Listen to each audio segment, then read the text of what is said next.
हमारे घर की परंपरा थी कि घर में किसी की भी शादी होती है तो दुल्हन पहली रात दादाजी के कमरे में गुजारेगी, मगर ऐसा करने के 1 महीने के बाद ही वो गर्भवती हो जाती थी। जब मेरी शादी हुई तो मैंने इस रिवाज को नहीं माना और अपनी दुल्हन को दादाजी के पास नहीं जाने दिया।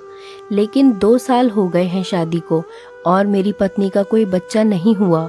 मजबूरन एक दिन मैंने अपनी पत्नी को दादाजी के कमरे में भेजा और ख़ुद कमरे में छुप गया। फिर मैंने कुछ ऐसा देखा कि मेरे रोंगटे खड़े हो गए। बुज़ुर्ग किसी भी ख़ानदान के लिए अहम होते हैं, लेकिन जब बुज़ुर्ग ही गलत रास्ते पर चल निकले तो फिर उस ख़ानदान का क्या हाल होगा। मेरे दादाजी मेरे लिए एक आइडियल इंसान थे, लेकिन जब तक मैं उनकी सच्चाई नहीं जानता था। इस हद तक गिरे होंगे मुझे मालूम नहीं था। हमारा ख़ानदान तो दूसरों की बहन बेटियों की इज्जत करने के लिए जाना जाता था, लेकिन घर की औरतों के साथ ऐसा व्यवहार किया जाएगा ये मुझे नहीं मालूम था। मुझे लगता था कि मैं ये रोक लूँगा, लेकिन मैं भी मजबूर हो गया। हम एक पढ़े लिखे अच्छे ख़ानदान से थे, हमारी जॉइंट फैमिली थी, इसलिए हम सब एक ही घर में रहते थे और कभी भी हमारे घर में किसी बात को लेकर झगड़ा नहीं हुआ था। घर के मालिक मेरे दादा थे, बड़े छोटे सभी उनकी बात मानते थे और उनकी बहुत इज्जत करते थे। वो भी सबसे बहुत प्यार करते थे और कभी किसी को डांटते भी नहीं थे। लेकिन इन सब के साथ हमारे ख़ानदान में एक अजीब सी परंपरा थी और वो ये थी कि उसे सुनकर अक्सर लोग अपनी बेटी देने से इनकार कर देते थे। इसीलिए हमारे बड़ों ने अब इस परंपरा को मिटाना शुरू कर दिया। मैं बचपन से देखता आ रहा था कि हमारे घर में जिसकी भी शादी होती, जो भी लड़की दुल्हन बनकर हमारे घर पर आती, वो पहली रात दादाजी के कमरे में ही गुजारती। बचपन में तो मुझे इस चीज़ की बिल्कुल भी समझ नहीं थी, लेकिन जैसे जैसे मैं बड़ा होता गया ये अजीब परंपरा मेरे दिमाग में सवाल पैदा करने लगी। मैंने बहुत कोशिश की कि हकीकत जान सकूं, लेकिन पूरे घर में कोई भी इस बात पर बात करने को तैयार ही नहीं होता था और ये सिलसिला सालों से चला आ रहा था। और हैरत की बात तो ये थी कि जो भी लड़की दादाजी के कमरे में रात गुजारती थी वो 1 महीने के अंदर ही गर्भवती हो जाती थी। लेकिन मुझे ये बात बहुत अजीब लगती थी और मैं बिल्कुल भी इसके साथ में नहीं था। मैं अपने सारे भाइयों में तीसरे नंबर पर था और मेरे बड़े भाइयों की पत्नियों के साथ भी यही किया गया था। लेकिन उन लोगों ने कुछ भी नहीं कहा था, जिस पर मेरी उन सबसे बहुत बहस भी हुई, लेकिन कोई भी मेरे सवाल का जवाब नहीं देता था। और अब मुझे इस चीज़ का जवाब चाहिए था, क्योंकि घर में मेरी शादी की बात चल रही थी और मैं जानता था कि मेरे साथ भी यही सब होगा, लेकिन मैं ये नहीं करना चाहता था। इसीलिए शादी के दिन मैंने अपने बड़े भाइयों को कह दिया कि मैं अपनी पत्नी को दादाजी के कमरे में नहीं छोड़ूंगा और अपनी पत्नी का हाथ पकड़ता हुआ अपने कमरे में चला गया। मुझे लगा कि इसके बाद दादाजी का व्यवहार बदल जाएगा, लेकिन उन्होंने मुझे एक शब्द भी नहीं कहा। उनका व्यवहार नॉर्मल ही था। लेकिन हमारी शादी को 2 साल हो गए और अभी तक बच्चे की कोई उम्मीद ही नहीं थी। डॉक्टर के पास गए तो सभी टेस्ट सही थे, फिर भी कुछ नहीं हुआ। मेरे भाई मुझे अक्सर कहते थे कि तुमने गलत किया, अब सारी ज़िंदगी बच्चे के लिए तरसोगे। लेकिन मुझे उनकी बातें सुनकर गुस्सा आ जाता था कि मैं बच्चे के लिए गलत कैसे बन जाऊं, कैसे अपने हाथों से अपनी पत्नी को किसी दूसरे के कमरे में भेजूं। भले ही वो मेरे दादा थे, लेकिन मेरी पत्नी के लिए तो गैर ही थे और मैं भी कभी इतना बगैरत नहीं हो सकता था कि अपनी पत्नी को अपने हाथों से उनके पास भेज दूं। मेरी पत्नी को भी ये परंपरा बिल्कुल पसंद नहीं थी और उसको बहुत अजीब लगता था। लेकिन जैसे जैसे समय गुजरता जा रहा था, लोगों की बातें हमें डिप्रेशन में डालती जा रही थी, क्योंकि हमारे ख़ानदान में सबके बच्चे थे, सिर्फ हम ही थे जिनके पास इतने सालों से बच्चे नहीं थे और अभी दूर दूर तक कोई उम्मीद भी नहीं थी। मेरी पत्नी अब खोई खोई गुमसुम सी रहने लगी थी, शायद डिप्रेशन में आ गई थी। वो चिड़चिड़ी सी हो गई थी और एक दिन उसने खुद कहा कि मुझे दादाजी के कमरे में भेज दें। तो मैं उसकी बात सुनकर गुस्से में आ गया कि मैं ऐसा नहीं कर सकता। लेकिन उसने कहा कि हम हमेशा बिना बच्चे के तो नहीं रह सकते, इसीलिए आपको ये तो करना ही पड़ेगा।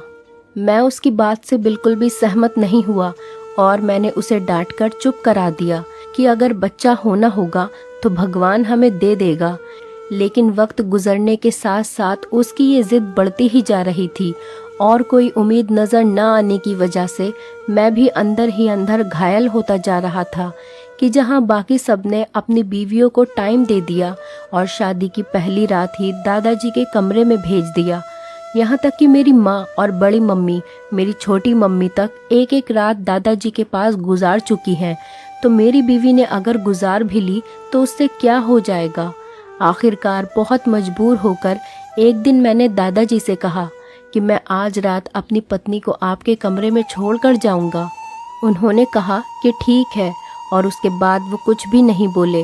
रात हुई तो मैंने सोच लिया कि मैं पहले ही जाकर कमरे में छुप जाऊँगा और देख लूँगा, लेकिन उसी रात मेरे दोस्त का एक्सीडेंट हो गया और मुझे इमरजेंसी में हॉस्पिटल जाना पड़ा क्योंकि मैं बात कर चुका था।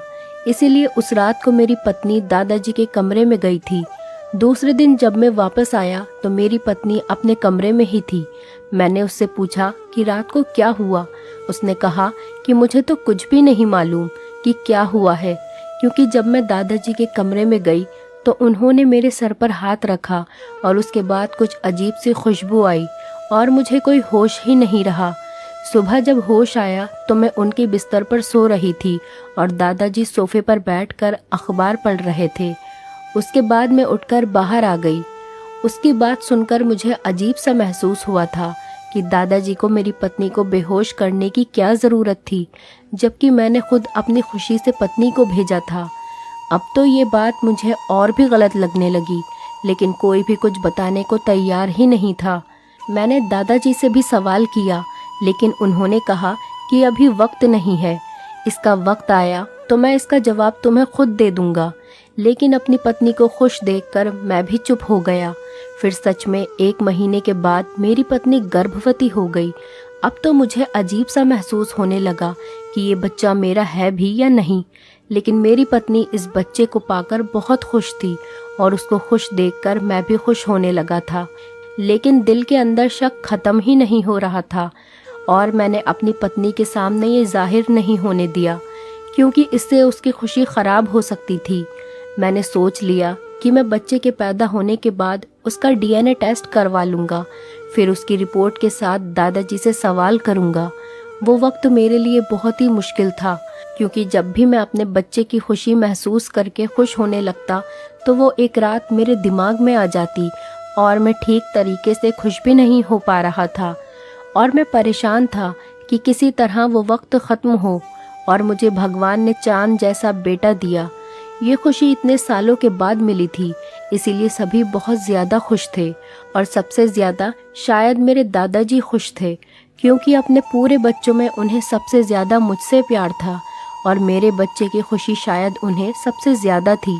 मेरी आंखों में शक की पट्टी बंधी हुई थी और मैं उनकी खुशी को भी शक की निगाह से देख रहा था। जब हमारा सारा ख़ानदान खुशियाँ मनाकर चले गए तो एक दिन मैंने चुपके से बच्चे को उठाया और निकल गया।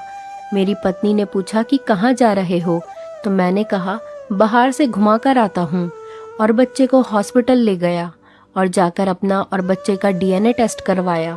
मेरे दिमाग में कहीं ना कहीं ये बात ज़रूर थी कि ये बच्चा मेरा नहीं है, और बस यही चीज़ मुझे दिल से खुशी नहीं दे पा रही थी और मुझे टेस्ट करवाना पड़ा, जिसकी रिपोर्ट 3 दिन बाद आनी थी। 3 दिन मैंने कैसे गुजारे वो मुझे ही मालूम है। जिस दिन रिपोर्ट मिलने वाली थी उस दिन सुबह से ही मेरे दिल का बुरा हाल हो रहा था। बार बार एक सवाल मेरे दिमाग में आ रहा था कि अगर ये बच्चा मेरा नहीं हुआ तो मैं किस मुंह से उसको अपना बच्चा कबूल करूंगा और दादाजी से क्या सवाल करूंगा, जबकि मैं खुद अपनी पत्नी को उनके कमरे में छोड़कर आया था। मैं रिपोर्ट लेने गया तो रिपोर्ट पकड़ते हुए मेरा बीपी हाई हो गया, शायद बहुत ज़्यादा टेंशन लेने की वजह से। मैं हॉस्पिटल में ही था, इसीलिए फ़ौरन मुझे इमरजेंसी में ले जाया गया। डॉक्टर मेरे घर बताना चाहते थे, लेकिन मैंने मना कर दिया कि अगर वो सब यहाँ आए तो टेस्ट का राज भी खुल जाएगा।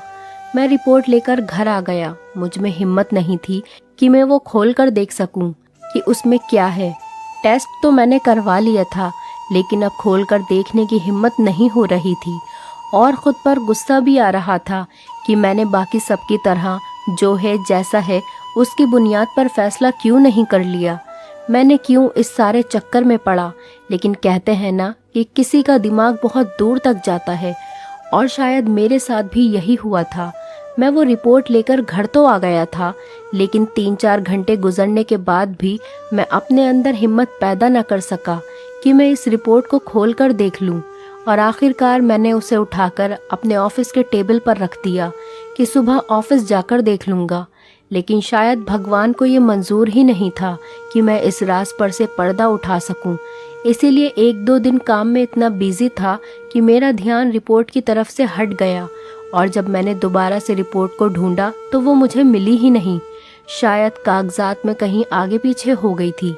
मैंने पूरा ऑफिस छान मारा, लेकिन वो रिपोर्ट मुझे मिली ही नहीं। मुझे समझ आ गया कि भगवान भी नहीं चाहते कि मैं इस राज से पर्दा उठा दूं। इसीलिए मैंने जो है जैसा है की बुनियाद पर अपने बच्चे को कबूल कर लिया। इस सिलसिले में 2 साल और गुजर गए और मेरी पत्नी एक बार फिर से गर्भवती हो गई। अब वही दोबारा से मेरे दिमाग में घूमने लगा कि इस बार मैंने पत्नी को दादाजी के कमरे में भी नहीं भेजा था, तो फिर वो प्रेग्नेंट कैसे हो गई। और क्या मेरी पत्नी ने मेरे साथ धोखा किया है। वो खुद ही छुपकर दादाजी के कमरे में चली गई थी। लेकिन ऐसा हो नहीं सकता था, क्योंकि मेरी पत्नी बहुत अच्छी औरत थी, कभी कोई काम मुझसे बिना पूछे नहीं करती थी। एक बार फिर वही बात मेरे दिमाग में घूमने लगी। अब मेरा बेटा इतना बड़ा हो गया था कि मैं उसको दोबारा ले जाकर डीएनए टेस्ट करवा सकता था।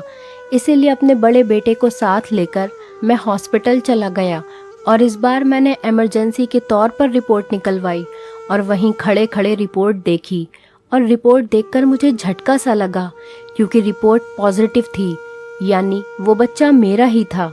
मेरा दिमाग झटके खाने लगा कि अगर ये बच्चा मेरा ही था तो 2 साल तक क्यों नहीं हुआ, और सिर्फ एक दिन दादाजी के कमरे में रहने के बाद भगवान ने मुझे ये बच्चा दे दिया।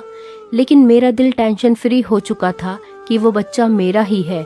इसीलिए मैंने अपने आसपास ध्यान करना शुरू किया कि मेरे सारे भाइयों के 2-3 बच्चे हैं, लेकिन सबकी बीवियों ने सिर्फ एक ही रात दादाजी के कमरे में गुजारी है। इसका मतलब है कि जो मैं सोच रहा हूँ वो गलत है।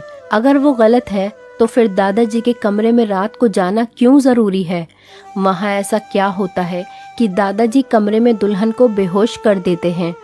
ये राज जानना अब मेरे लिए बहुत ज़रूरी हो गया था, क्योंकि मेरा सबसे छोटा भाई अब जवान था और उसकी शादी के बारे में सोचा जा रहा था, और अब उसकी पत्नी के साथ फिर वही सब होना था जो मैं नहीं चाहता था। इसीलिए मुझे इस राज को जानना था, लेकिन कैसे, ये मुझे समझ में नहीं आ रहा था। क्योंकि मैं जब भी इस बारे में दादाजी से सवाल करता था तो दादाजी मुझे चुप करवा देते थे और हमेशा एक ही बात कहते थे कि बेटा मुश्किल वक्त गुजर चुका। और मैं उनकी बात सुनकर खामोश हो जाता कि शायद वो मेरे बच्चे के बारे में बात कर रहे हैं, कि भगवान ने मुझे बेटा दे दिया था, लेकिन कभी समझ न सका कि वो किस मुश्किल वक्त की बात कर रहे हैं।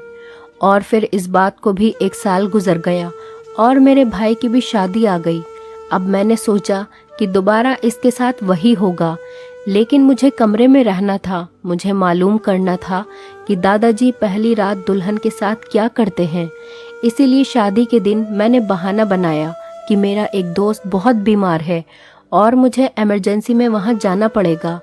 जब सारी फैमिली बैठी हुई थी तो मैं उन सबके सामने उठा और बाहर निकल गया। सबने यही समझ लिया कि मैं दोस्त की तरफ चला गया हूँ, लेकिन मैं पिछले दरवाजे से खिड़की के रास्ते दादाजी के कमरे में घुस गया। वो कमरे में नहीं थे, मैं उनके कमरे में छुप गया। अब मुझे इंतज़ार था कि कब दादाजी और नई दुल्हन कमरे में आएंगे। कुछ देर के बाद दादाजी कमरे में आए, लेकिन अभी दुल्हन नहीं आई थी और उसके आने तक मुझे धैर्य और शांति से इंतज़ार करना था, क्योंकि इतने सालों के राज के ऊपर से पर्दा उठने जो जा रहा था। मुझे बाहर से बहस की आवाज़ें सुनाई आ रही थी। ये वही बहस है जो हर दुल्हन घर में आने के बाद करती थी, क्योंकि शादी के दिन दुल्हन अपने दूल्हे के लिए सजाई जाती है, और जब उसे पहली रात को ही किसी दूसरे आदमी के साथ जाने को कहा जाता है तो यकीनन उसके लिए बर्दाश्त से बाहर होता है। और ये ड्रामा मैं कई सालों से देखता आ रहा था, इसीलिए खामोश हो गया। और आखिरकार वही हुआ जो हम सबके साथ हुआ था। और थोड़ी देर के बाद ही दुल्हन कमरे में आ गई।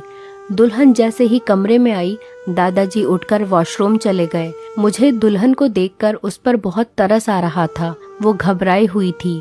थोड़ी देर बाद दादाजी बाहर आए और उन्होंने आकर दुल्हन के सर पर हाथ रखा और कहा कि बेटा घबराओ मत, कुछ नहीं होगा। और बात करने के साथ ही दादाजी ने जेब से हाथ निकाला और उनके हाथ में रुमाल था और उन्होंने वो उसकी नाक पर रख दिया। 1 मिनट के अंदर ही वो दुल्हन बेहोश हो गई।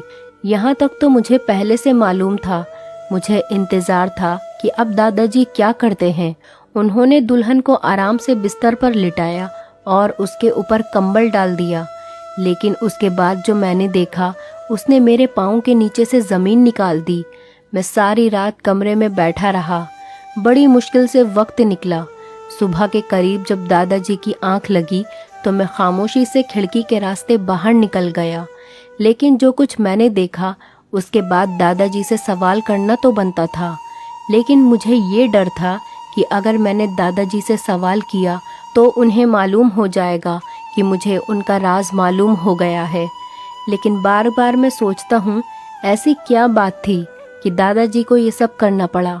और मैंने बहुत बार बातों ही बातों में उनसे पूछने की भी कोशिश की, लेकिन हमेशा दादाजी बात को टाल देते हैं। लेकिन इस बार दुल्हन को 2 महीने गुजरने के बाद भी बच्चे न हुए। अब तो सब परेशान हो गए कि ऐसा क्यों हुआ। लेकिन सभी ने इंतज़ार किया कि भगवान की ही तरफ से देर हो सकती है।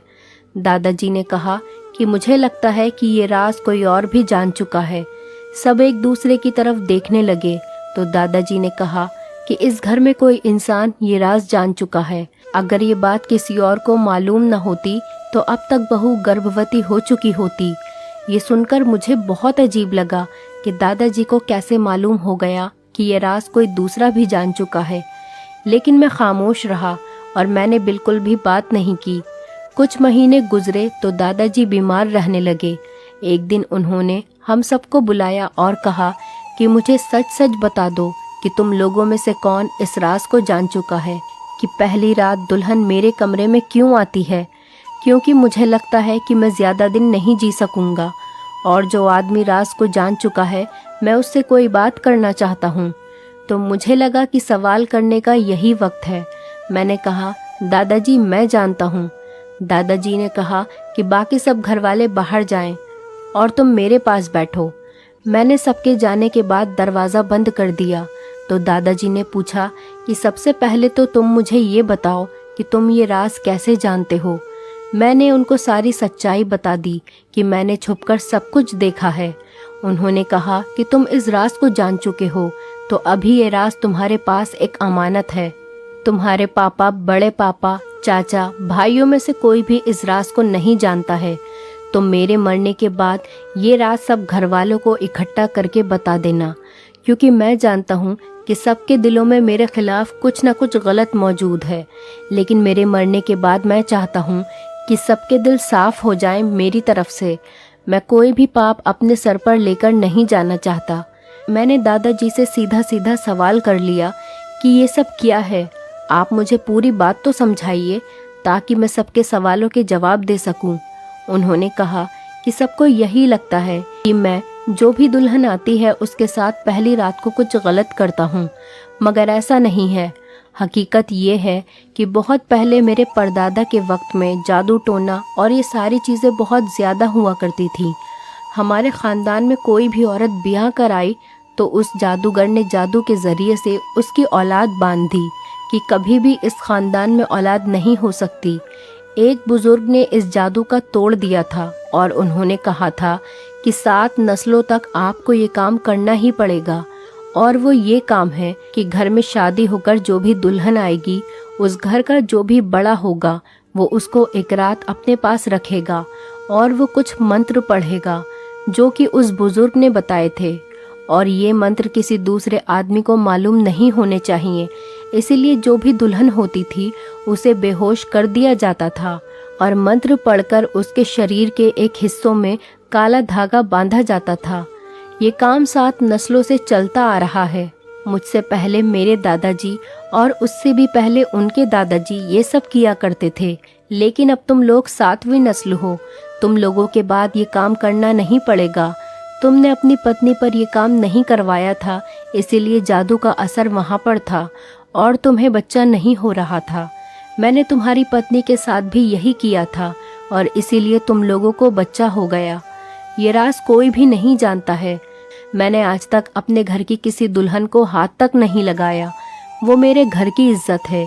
मेरे मरने के बाद मेरा ये सच सबको बता देना, जिससे कि सबके दिलों से मेरे लिए शक खत्म हो जाए। मैं दादाजी की बात सुनकर खामोश रह गया और मैंने दादाजी से वादा किया कि उनका ये राज उनके मरने के बाद मैं सबको बता दूंगा। और दादाजी के मरने के बाद अगले ही दिन मैंने सबको एक साथ बैठाकर वो राज सबको बता दिया और जिसके दिल में उनके लिए जो भी शक थे वो सब के सब खत्म हो गए। दादाजी के कमरे से सारी जड़ी बूटी निकाल कर बहते हुए पानी में बहा दी। इस तरह 7 नस्लें पहले होने वाले एक जादू से हम सब की जान छूट गई। दोस्तों, उम्मीद करती हूँ आपको हमारी कहानी पसंद आई होगी। कहानी पसंद आई है तो वीडियो को लाइक करें,